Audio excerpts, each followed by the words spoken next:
دوستو آج کی ویڈیو میں ہم حضرت سلیمان علیہ السلام، ان کے ہدہد، ملکہ بلقیس اور ان کے تخت حضرت آصف بن برخیا اور جن کے بارے میں جانیں گے۔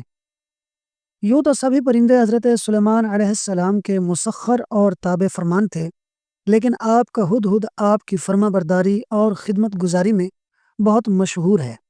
اسی ہدہد نے آپ کو ملک سبا کی ملکہ بلقیس کے بارے میں خبر دی تھی کہ وہ ایک بہت بڑے تخت پر بیٹھ کر سلطنت کرتی ہے، اور بادشاہوں کے شایان شان جو بھی ساز و سامان ہوتا ہے وہ سب کچھ اس کے پاس ہے، مگر وہ اور اس کی قوم ستاروں کی پجاری ہیں۔ اس خبر کے بعد حضرت سلیمان علیہ السلام نے بلقیس کے نام جو خط بھیجا اس کو یہی ہدہد لے کر گیا تھا۔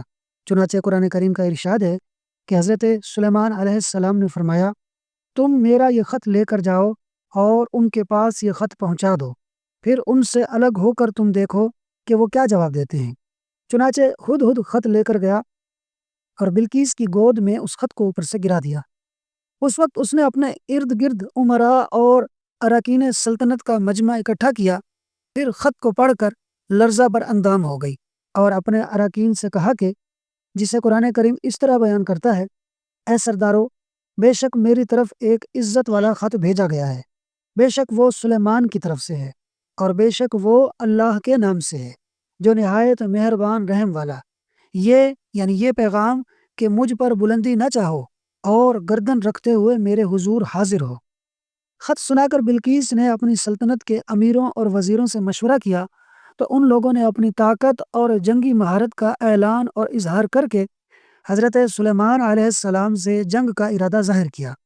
اس وقت عقل مند بلقیس نے اپنے امیروں اور وزیروں کو سمجھایا کہ جنگ مناسب نہیں ہے، کیونکہ اس سے شہر ویران اور شہر کے عزت دار باشندے ذلیل و خوار ہو جائیں گے۔ اس لیے میں یہ مناسب سمجھتی ہوں کہ کچھ تحفے تحائف ان کے پاس بھیج دوں۔ اس سے امتحان ہو جائے گا کہ حضرت سلیمان صرف بادشاہ ہیں یا اللہ عز و جل کے نبی بھی ہیں۔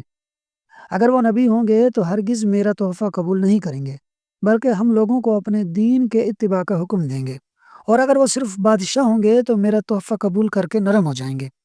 چنانچہ بلقیس نے 500 غلام، 500 لونڈیاں بہترین لباس اور زیوروں سے آراستہ کر کے بھیجی، اور ان لوگوں کے ساتھ 500 سونے کی اینٹیں اور بہت سے جواہرات اور مشک و عنبر اور ایک جڑاؤ تاج ایک خط کے ساتھ ایک قاصد کے ساتھ بھیجا۔ ہدہد یہ سب کچھ دیکھ کر روانہ ہو گیا اور حضرت سلیمان علیہ السلام کے دربار میں آ کر سب خبریں پہنچا دیں۔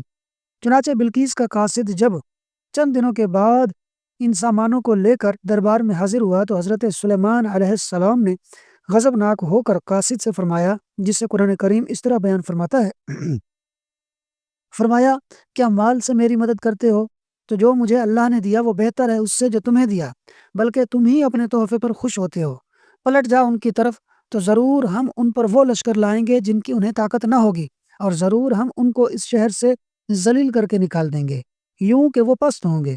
چنانچہ اس کے بعد جب قاصد نے واپس آ کر بلقیس کو سارا ماجرا سنایا تو بلقیس حضرت سلیمان علیہ السلام کے دربار میں حاضر ہو گئی، اور حضرت سلیمان علیہ السلام کا دربار اور یہاں کے عجائبات کو دیکھ کر اسے یقین آ گیا کہ حضرت سلیمان علیہ السلام خدا عز و جل کے نبی برحق ہیں اور ان کی سلطنت اللہ تعالیٰ ہی کی طرف سے ہے۔ حضرت سلیمان علیہ السلام نے بلقیس کو اپنے دین کی دعوت دی تو اس نے نہایت ہی اخلاص کے ساتھ اسلام قبول کر لیا۔ پھر حضرت سلیمان علیہ السلام نے بلقیس سے نکاح کر کے اس کو اپنے محل میں رکھ لیا۔ اس سلسلے میں ہدہد نے جو کارنامے انجام دیے وہ بلا شبہ عجائبات عالم میں سے ہیں، جو یقیناً حضرت سلیمان علیہ السلام کے معجزات میں سے ہیں۔ دوستو یہاں سوال ہوتا ہے کہ تخت بلقیس حضرت سلیمان علیہ السلام کے دربار میں کس طرح آیا؟ ملکہ سبا یعنی بلقیس کا تخت شاہی 80 گز لمبا اور 40 گز چوڑا تھا۔ یہ سونے چاندی اور طرح طرح کے جواہرات اور موتیوں سے آراستہ تھا۔ جب حضرت سلیمان علیہ السلام نے بلقیس کے قاصد اور اس کے تحفے تحائف کو ٹھکرا دیا اور اس کو یہ حکم نامہ بھیجا کہ وہ مسلمان ہو کر میرے دربار میں حاضر ہو جائے، تو آپ کے دل میں یہ خواہش پیدا ہوئی کہ بلقیس کے یہاں آنے سے پہلے ہی اس کا تخت میرے دربار میں آ جائے۔ چنانچہ آپ نے اپنے درباریوں میں یوں اعلان فرمایا، جسے قرآن کریم اس انداز سے بیان فرماتا ہے۔ سلیمان نے فرمایا، اے درباریوں، تم میں سے کون ہے کہ وہ اس کا تخت میرے پاس لے آئے اس سے پہلے کہ وہ میرے حضور مطیع ہو کر حاضر ہوں؟ ایک بڑا خبیث جن بولا، میں وہ تخت لے کر آ جاؤں گا اس سے پہلے کہ حضور یہ محفل برخاست کریں، اور بے شک میں اس پر قوت و امانت والا ہوں۔ جن کا بیان سن کر حضرت سلیمان علیہ السلام نے فرمایا کہ میں یہ چاہتا ہوں کہ اس سے بھی جلد وہ تخت میرے دربار میں آ جائے۔ یہ سن کر آپ کے وزیر حضرت آصف بن برخیہ رضی اللہ تعالیٰ عنہ، جو اسم اعظم جانتے تھے اور ایک باکرامت ولی تھے، انہوں نے حضرت سلیمان علیہ السلام سے عرض کیا، جیسا کہ قرآن مجید میں ہے، اس نے عرض کی جس کے پاس کتاب کا علم تھا کہ میں اسے آپ کے پاس لا حاضر کروں گا ایک پل مارنے سے پہلے۔ چنانچہ حضرت آصف بن برخیہ نے روحانی قوت سے بلقیس کے تخت کو ملک سبا سے بیت المقدس تک حضرت سلیمان علیہ السلام کے محل میں کھینچ لیا، اور وہ تخت زمین کے نیچے نیچے چل کر لمحہ بھر میں ایک دم حضرت سلیمان علیہ السلام کی کرسی کے قریب نمودار ہو گیا۔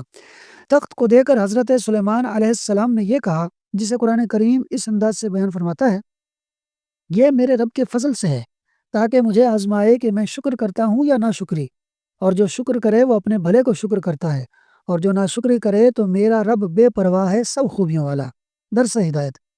اس قرآنی واقعے سے ثابت ہوتا ہے کہ اللہ تعالیٰ اپنے اولیاء کو بڑی بڑی روحانی طاقت و قوت عطا فرماتا ہے۔ دیکھ لیجئے، حضرت آصف بن برخیہ رضی اللہ عنہ نے پلک جھپکنے بھر کی مدت میں تخت بلقیس کو ملک سبا سے دربار سلیمان میں حاضر کر دیا، اور خود اپنی جگہ سے ہلے بھی نہیں۔